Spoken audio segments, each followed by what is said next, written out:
With the release of the new Ghost of Yotai, I'm probably saying that way wrong because I can't pronounce shit. Sucker Punch has been around a while, and they have easily become one of my favorite developers over the years. I've been playing their games since Sly, and we're going to rank all the games, and I don't want to have a big introduction. Just know that those 3 games that are in the terrible column aren't actually terrible. I just never played them, and I was too lazy to change it to terrible / not played. But just so you know, I just didn't play those games or that version of Sly Collection. I played the original PS2 ones. So let's start off with Sly 1. Sly 1 really was a great game for its time. Replaying it back on my YouTube channel just to kind of give it another try, it was a bit more frustrating. But saying that, I still had a really good time. It doesn't leave a lot of room for error. It's a very linear type of game where you have to play the level the way they want it, and that's it. It has some stealth elements, but it's mostly just kind of getting from point A to point B in the way you're supposed to do it. So it's almost like a espionage puzzle style game in a way. It doesn't give you much freedom, but you have to do it the way they want, but it's still satisfying. You still get a lot of fun with these characters. They're goofy, and this is the era for Sony who they were really trying to emulate like a Mario style mascot. So you had Sly, you had Jack, you had Ratchet, and Sly was definitely the most cool and like cunning one of them all. But overall as a game, replaying it, oh god, now it's about like 10-15 years ago, but replaying it after I played it originally, it definitely went down a bit for me in terms of just the overall feel of it. It just felt very fail and retry to learn the right way to do things, and it did get annoying for me at times, but it's still good. I think aesthetically it's a fun game. It has that very cel-shaded style, and yeah, it still holds up as good for me. I never thought it was bad. It's just not great, but enjoyable. Now, Sly 2 really took the concept of bigger is better, and they get my stamp of approval. So they made a bit more open world. They had mission-based structure. You had more characters to use. And overall, I thought this is where it got more fun. So that heist element felt like it actually felt like you were doing a heist in this game, which is really cool because gotta be honest, there's not a lot of games that do this type of style.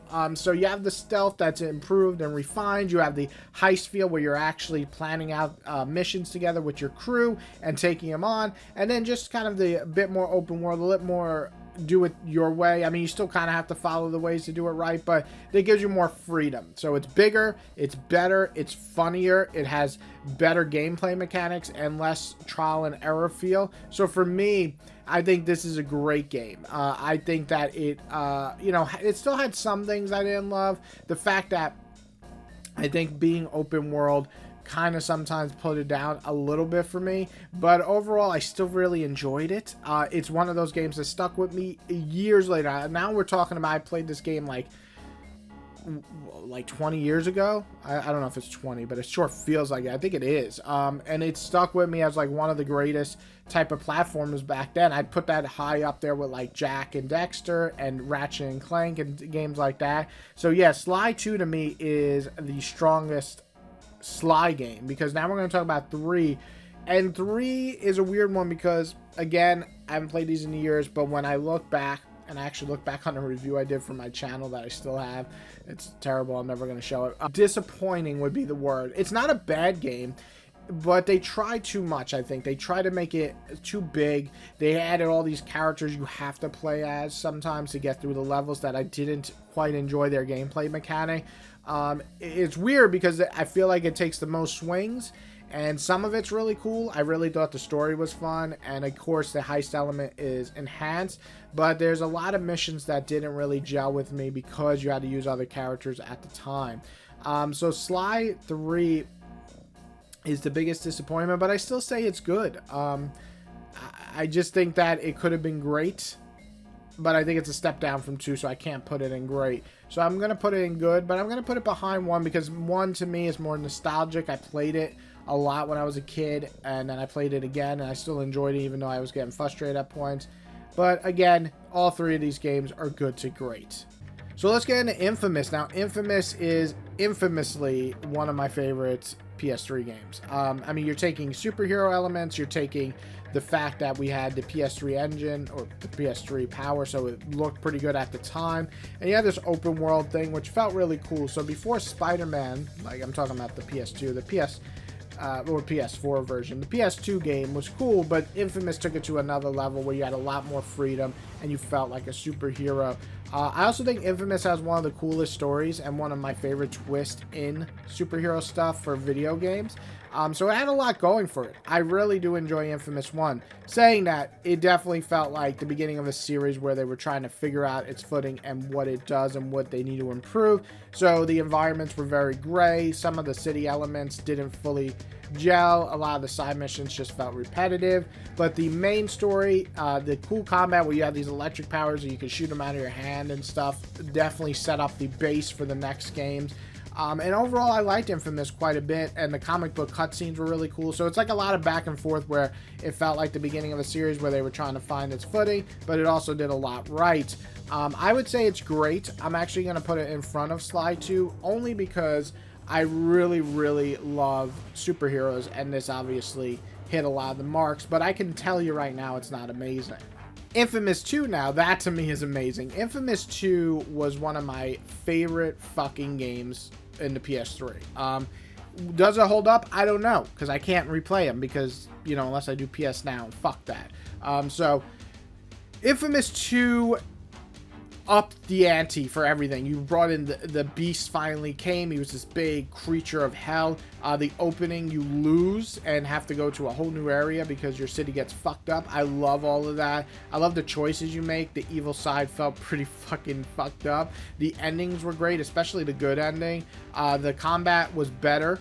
They improved it in every way from 1. It looked better. It was actually challenging at times. The side missions were better, not amazing, but great.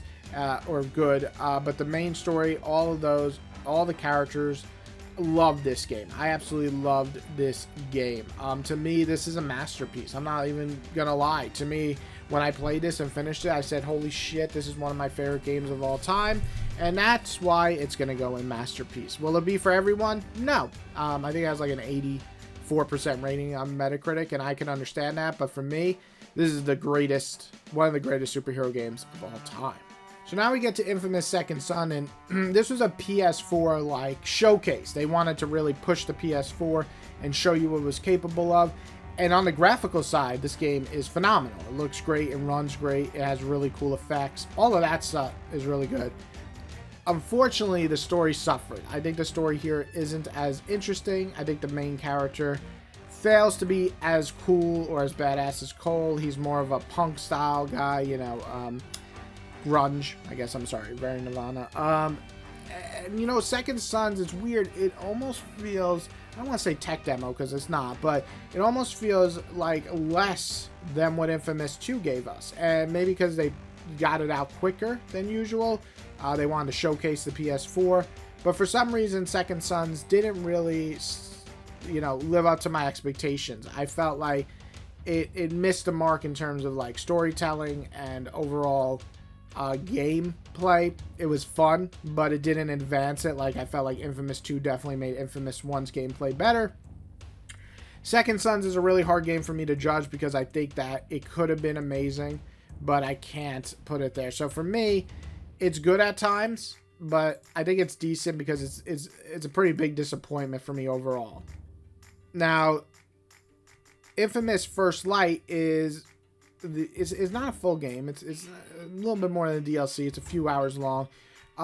It's good. It's actually better than Second Sons in some way. I really like the gameplay. This character is able to use neon lights as her power, so she can like go through electricity and shit. The powers look phenomenal, so they really amplify the cool effects from the game, from Second Son. And overall, I really do enjoy Infamous First Light, but at the same time, it's very short. It's like 3-4 hours, and there's this like goddamn arena trial that I was getting really pissed off at mid-game, so it does stick with me. But overall, it was a good time. I would say that it has some really cool power upgrades, and it makes it different than the other Infamouses, so I'm going to put it in the good section. And now we get to Ghost, and Ghost is a really interesting game because I think a lot more people like it than me. I'm actually replaying it currently right now, and I am enjoying it slightly more than I did when I first played it. It is a very... What's interesting is because, like, when I first played it, I was like, huh, there's a lot of side shit is not fun. And so now I'm kind of mainlining and I'm doing the character side stories and the main story, which is the best part of the game. The side stuff is not very good. But that's okay, because most open world side stuff is not going to be good. We don't have Witcher 3 in every fucking game. But what Ghost does do well, I think, replaying it, is the aesthetics, the atmosphere. It's absolutely fucking amazing. That is, I mean, anybody who tells you that this game doesn't feel, you know, like that era of Japanese samurai era, I mean, you're absolutely insane. The music, the look, the feel, even the voice acting is pretty solid, both in English and in Japanese. Overall, the look and style of this game is great. It's like a 10 out of 10. The gameplay is good, but it feels a little bit floaty for me, just like all the other Sucker Punch games. But it doesn't, like, hit the, you know what I'm talking about, like the hard hit of it. But I'm hoping the second one does, because it does look a little bit better in terms of that. I think a lot of the side stuff, like collecting and the fox dens and stuff, could have been better and more fun. I do think that the characters are really well done. I do think the plot is just okay. So it's a lot of back and forth for me for this game. Where would I put it? Now that I'm replaying it, I'm liking it more. I'd probably say before it was in the good, like a 7 out of 10. But I'm liking it more now. I do think it's closer to 7.5 or 8. So I haven't put it in great. I think it's up there. It's probably tied with Sly 2. And I'd probably put Ghost a little ahead of Sly 2, depending on the day, depending on my style. But both are great games. I mean, they're both like 8 out of 10 for me. So I think Ghost, you have to go in knowing that it's not just going to be like this vicious slasher. You know, I feel like that's more like Ronin. That game, Ronin, that came out last year. I forgot what was the rest of the title. But this is definitely more of a slow burn. But I'm actually appreciating it more now that I'm replaying it. But I still enjoy Infamous more. And I actually enjoy Infamous 2 the most out of all Sucker Punch games. And again, this probably goes back to me being a big superhero fan. That makes sense. You know what I'm saying? But yeah, this is my rating. You know, it's not perfect. It's kind of wild that I would put Second Son the lowest. But you know what? Even at the lowest, I think these games are still good. I actually might put Sly 3 lower. Yeah, that seems more my style. Because Sly 3 really did disappoint me. But even saying that, they're still decent. So for me, like, decent, I'm thinking like 6.5 or 7. And that's where they are. I wouldn't say any of these games are bad or even mediocre. I would say decent, good, great. I would even say Infamous sometimes is amazing to me. This is probably my real ranking in terms of just overall enjoyment, what you're looking at now. So, again, being a big superhero genre fan, I think Infamous was always going to be my top of the thing. But saying that, it's funny enough, one of my lowest is their superhero game. So you never know. But what do you guys think? What's your favorite Sucker Punch game? What's your least favorite? Are you excited for Ghost? At the time of me releasing this video, I think it's like right before the new one. So I would love to hear your opinion on it. And I hope you guys enjoyed this video. If you did, hit the like button. If you love it, hit the subscribe button. And I will see you guys next time for more either video game or comic book style videos. And you all have a wonderful day.